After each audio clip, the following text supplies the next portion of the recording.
Wow, the devs are really listening this time. So here we go. Clarion posted on Twitter and said, I've been seeing people requesting that we add more skeletons to the bone zone.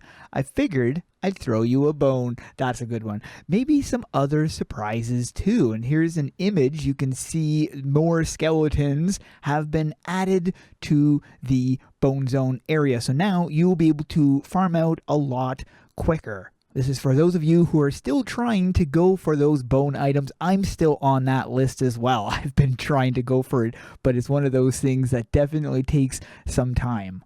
Clarion also said there is a teaser here if anyone can spot it. I am not sure what the teaser is. I looked at the screenshot. The only thing I can see that might be what he's referring to is his head, which is a skull. But don't we already have a skull head? We've got a flaming skull head and then a regular one in the game. So isn't that what he's wearing? But I've seen several people mention his head, another person mentioning his sword, but we already have this sword in the game too, or at least one that looks almost exactly like it.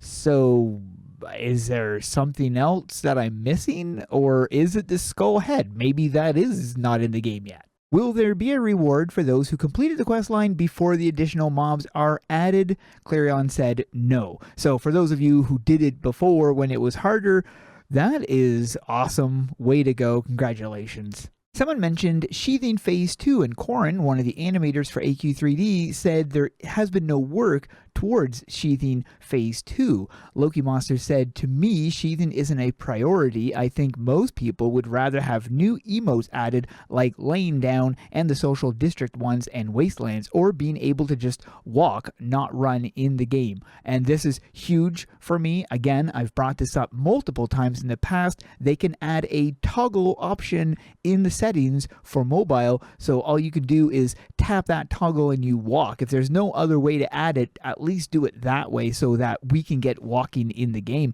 If you're on PC, you'd be able to just use a toggle button, but on PC, on mobile you wouldn't, but I mean, if you still had it in the settings as an option, it's better than nothing in my opinion. But anyways, so they also said they'd like to see some interactive furnishing as well. And Corin said more emotes will be coming soon.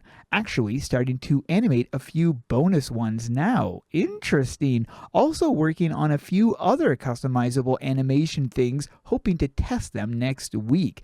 So that is pretty cool. Bone Zone is getting even more love, and I love this idea. So Bone Zone will be getting rare level 45 bosses. Though their spawn rate is low, they will be guaranteed to drop some travel forms that do not increase your speed, but are more just fun. Here are two examples of them: the Clarion Bone Forger and Arctic's Bone Krieger. Or Krieger, I don't know. Kruger, is it Kruger? I don't know how to say that. And there will be more. So you've got an idea of one of the travel forms right there. So again, doesn't increase your speed, but it does look cool. This is the Arctic's version. Another thing I noticed with this image is the Destiny of Light. Now this is something we still don't have after like 8 years of development. Wondering when that is going to drop. What I find kind of funny is that small little changes like this, or adding, a new emote, or when they added the invisible weapons, small little things like that impact the game more than the recent update we got for that spear. I don't really think there were a lot of people that really cared if that spear entered the game or not. The quest line was short, and it, besides offering the spear, it didn't really offer anything outside of that. Nothing that you're going to walk away and really remember. So it's just really quick content, but it doesn't add a whole lot to the game. Whereas in something like this, where you're updating an area where people are going to be spending some time, something like that actually adds incentive for people to go.